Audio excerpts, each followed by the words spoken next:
देखिए, युवाओं के लिए स्किल डेवलपमेंट से लेके पूरा ह्यूमन रिसोर्स डेवलपमेंट और इंटर्नशिप से लेके रोज़गार, हर चीज़ की ओर ध्यान दिया गया है। एवं ऊर्जा देने वाला बजट है, जो युवाओं को विशेष तौर पर अगर मैं अपने स्तर पर देखूं तो युवाओं को ऊर्जा दे रहा है। हमें ये नहीं समझना चाहिए कि यही अंतिम बजट है, इसके बाद फिर कोई कुछ नहीं आएगा।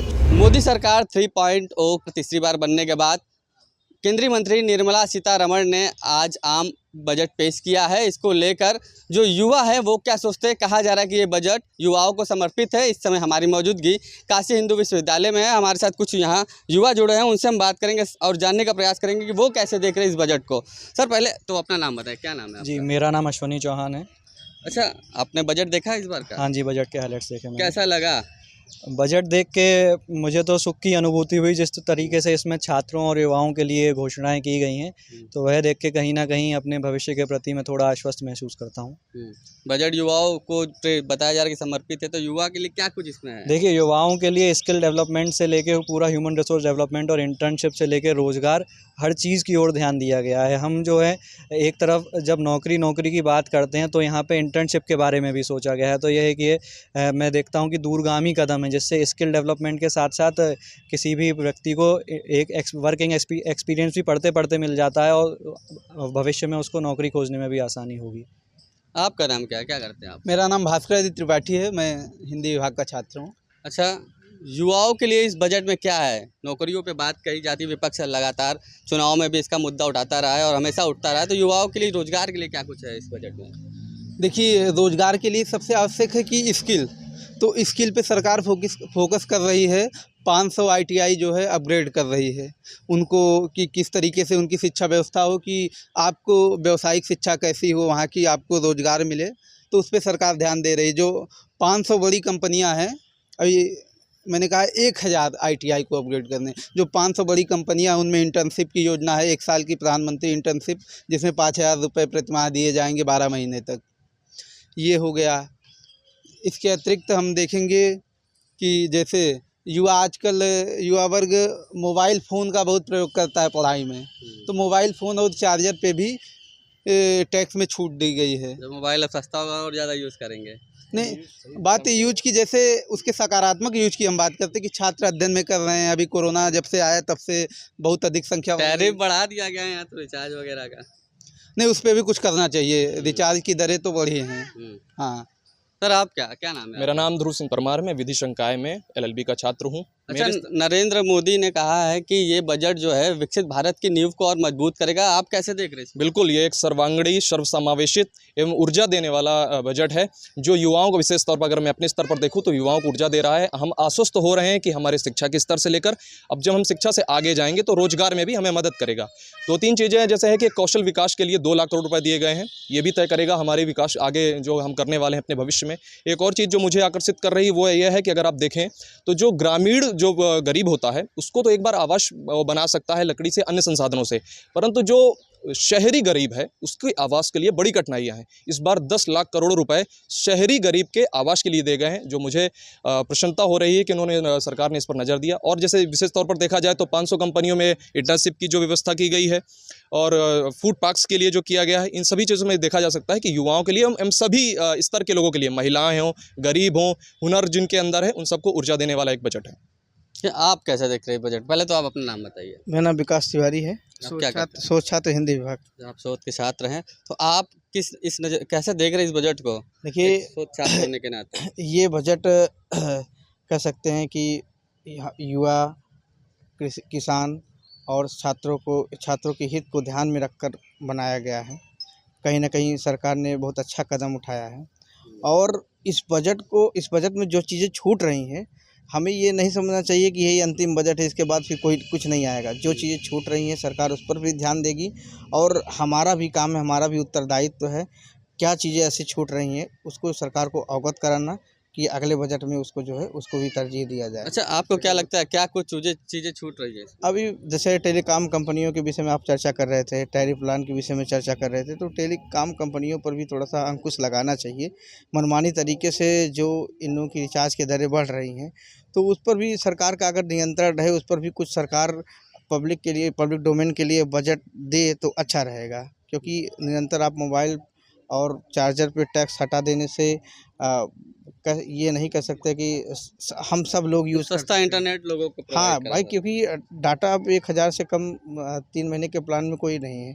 तो कम से कम सरकार को जो है या तो अलग से कुछ कुछ बजट देना चाहिए टेलीकॉम कंपनियों से बातचीत करके, या कोलैबोरेशन में कुछ अच्छा करना चाहिए। अच्छा, सरकारी नौकरियों को लोग अलग महत्व देते हैं, लेकिन सरकार सरकारी नौकरियों पर ज़्यादा ध्यान नहीं दे रही है, ऐसा कहा जाता है। ऐसा नहीं है, देखिए जो स्किल्ड पर्सन है वो नौकरी पा रहा है, और ऐसा बिल्कुल नहीं है। देखिए जैसे हम क्रिकेट के खिलाड़ी हैं, अगर क्रिकेट नहीं खेल पाएंगे, नहीं जानते खेलना, तो कैसे खेल सकते हैं। तो सरकार स्किल्ड कर रही है, जिस क्षेत्र में युवा को जाना है, ये हमको जाना है, सरकार उस क्षेत्र में हमको स्किल करेगी, तभी तो हम कुछ अच्छा कर पाएंगे। या जॉब तो बहुत सारे हैं, बहुत सारे जॉब क्रिएशन हो रहे हैं, लेकिन हमारे अंदर स्किल नहीं है। हम लैपटॉप नहीं चलाना जानते, कंप्यूटर नहीं चलाना जानते, और यह बहुत सारी जानकारियां हैं जो हमको उस कंपनी के लिए आवश्यक नहीं जानते। तो सरकार उसके लिए प्लान बना के स्किल डेवलपमेंट का कार्य कर रही है। तो इन सब क्षेत्रों पे भी सरकार ने जो है बजट में ध्यान दिया है। इसके लिए, इस बजट के लिए सरकार को तहे दिल से चलिए धन्यवाद। ठीक है सर, आप बताइए क्या नाम पड़ेगा आपका? प्रशांत राय, क्या- पीएचडी स्कॉलर सोशल वर्क। तो आप कैसे देख रहे हैं इस बजट को, जो युवाओं को समर्पित बताया जा रहा बजट, आप किस नज़रिए से देख रहे हैं? जी देखिए, बजट जो है कहते हैं कि ये समाज के हर वर्ग को ध्यान में रख के बनाया गया है, और हर क्षेत्र को भी कहीं ना कहीं ध्यान में रखा गया है। जैसे आप देखते हैं बैंकिंग सेक्टर की बात आती है, तो नॉर्थ ईस्ट में जो 100 बैंकों की स्थापना की नींव रखी गई है, मतलब उसकी चर्चा उसमें बजट में हुई है। ये कहीं ना कहीं पूर्वोत्तर क्षेत्र को कहते हैं कि मेन स्ट्रीम में ले आने का एक बहुत बड़ा कदम है। दूसरी तरफ आप देखते हैं कृषि में, जहां हमारे देश का 45% जो जनसंख्या है वो कृषि में संलिप्त है, तो उसमें बहुत सारे औषधीय पौधे हैं, उसके जो किस्म हैं उसको और उन्नत करने का, उसको बढ़ाने का कार्य उसमें किया गया है।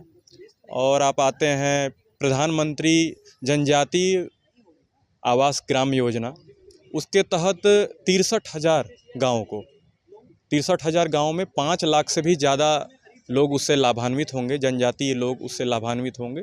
तो ये कहीं ना कहीं कहते हैं कि जो कुछ लोग जो अपने आप को अलग मानते थे, हर वर्ग के लिए ये बजट है। अच्छा, विपक्ष कह रहा है कि ये पॉलिटिकल बजट है, जिस हिसाब से आंध्र प्रदेश और बिहार को इस पर ज़्यादा जो चीज़ें हमें नहीं पसंद आती हैं, कहते हैं विपक्ष बोल देता है ये विपक्ष में पता नहीं कैसे लोग बैठे हैं, उसको पढ़िए। तो हमने भी अभी पूरी तरीके से बजट पढ़ा नहीं है, लेकिन कुछ चीज़ें कहते हैं कि ऑनलाइन और यूट्यूब से अभी हमने, तो क्योंकि हमारी अभी सुबह क्लास थी, अभी हम खाली हुए हैं, तो वो पॉलिटिकल एजेंडा है। यूपी के लिए, बनारस के लिए कुछ नहीं रहा बजट में। देखिए, बनारस के लिए ऑलरेडी इतना कुछ हो चुका है। कहते हैं आप यहाँ से निकलेंगे, आज से 10 साल पहले हमारे विश्वविद्यालय के सामने ही गड्ढे थे, पानी भर जाते थे। आज रोड देख रहे होंगे, कहते हैं कि एक जर्क नहीं लगता है। यहाँ से कहते हैं कैंट चले जाएं, चाहे कहीं भी चले जाए बनारस से, एक जर्क आपको नहीं मिलेगा। बनारस में तो इतना विकास हुआ है, घाटों से लेके हॉस्पिटल की सुविधाओं से लेके। हाँ, बनारस एक ऐतिहासिक शहर है, काशी कई कालखंडों में कहते हैं इसकी चर्चा है। तो इतना पुराना शहर होने के बावजूद अपनी विरासत को समेटे हुए, और इस तरीके से इसका इंफ्रास्ट्रक्चर जो है डेवलप हो रहा है। और हाँ, एक समस्या है यहाँ पे क्राउड की, तो वो तो जनसंख्या। मतलब आप ये कहना चाह रहे हैं कि बनारस का सर्वांगीण विकास हो चुका है, आवश्यकता नहीं है बनारस के? देखिए, विकास की आवश्यकता हमेशा रहती है किसी चीज़ के। अगर आप किसी चीज़ को बना दें तो उसको फिर से कहते हैं कि रिनोवेशन की ज़रूरत होती है, तो वो समय समय पे होता रहता है। लेकिन कुछ चीज़ों पे ध्यान देने की ज़रूरत है, जैसे ट्रांसपोर्टेशन, जैसे यहाँ के ट्रैफिक रूल को, हाँ, ये सब सही करने की चीज़ें हैं, और थोड़ा व्यवस्थित हो जाए क्राउड, तो बाकी बनारस में डेवलपमेंट हुआ है। बिल्कुल। देखिए, हम कुछ और लोगों से भी बात करने का प्रयास करेंगे। सर, एक मिनट इधर आ जाइए। क्या नाम पड़ेगा आपका? सत्यम नाम पड़ेगा। आप अब बजट देखे होंगे, आप जो अभी आम बजट आया है, कैसे देख रहे हैं? युवाओं के लिए ये बजट कैसा रहा? बजट युवाओं के लिए ठीक है। इस बार हमें लगता है कि ये बजट में युवाओं को ही टारगेट किया गया है, और यूथ्स के लिए कुछ प्लान किया गया है। हम मोदी जी का भाषण एक बार सुन रहे थे ऐसे ही चुनाव के समय, तो कह रहे थे कि हम 100 दिन टारगेट लेकर के चलते हैं। तो हम इस बार 125 दिन का टारगेट लिए हैं। जो 25 दिन रहेंगे वो यूथ्स के लिए रहेंगे। शायद वही सब बातें ध्यान में आई, उन्होंने यूथ के स्किल करने के लिए, यूथ के जॉब के लिए, यूथ के लिए और इंटर्नशिप के लिए, ये सारी बातें उस बजट में की गई हैं। और अच्छा, जो लोकसभा का जो परिणाम आया कहीं ना कहीं उससे भी सरकार सीख ले रही है और ये युवाओं पे ज़्यादा हाँ, फोकस निश्चित किया है। तौर पे भारत में युवाओं की एक अधिक संख्या है, वोटर्स भी हैं और आवश्यकता भी है कि भारत का यूथ अगर स्किल नहीं होगा तो फिर वो जॉब ओरिएंटेड नहीं हो पाएगा, जॉब कैसे उसको मिलेगी अगर स्किल नहीं होगा। तो स्किल पे ये प्रयास किया गया और निश्चित तौर पे ये आगे आकर के युवाओं के लिए अच्छा साबित होगा। 1000 ITI को अपग्रेड करना, 500 टॉप कंपनियों में इंटर्नशिप की योजना 1 करोड़ युवाओं के लिए और यूथ्स के लिए हर बार जो कह रहे थे इंटर्नशिप करने तो जाते थे लेकिन उनको कुछ पैसा नहीं मिलता था तो वो इंटर्नशिप ब्रेक हो जाती थी किन्हीं न किन्हीं कारणवश। लेकिन अभी 5000 रुपये महीने भत्ते की भी जो बात की गई है वो भी एक अच्छा है कि वो यूथ 12 महीने लगातार कम से कम उस चीज़ को सीखने के लिए प्रयास करता रहेगा, उसको बहुत समस्याएँ नहीं आएँगी।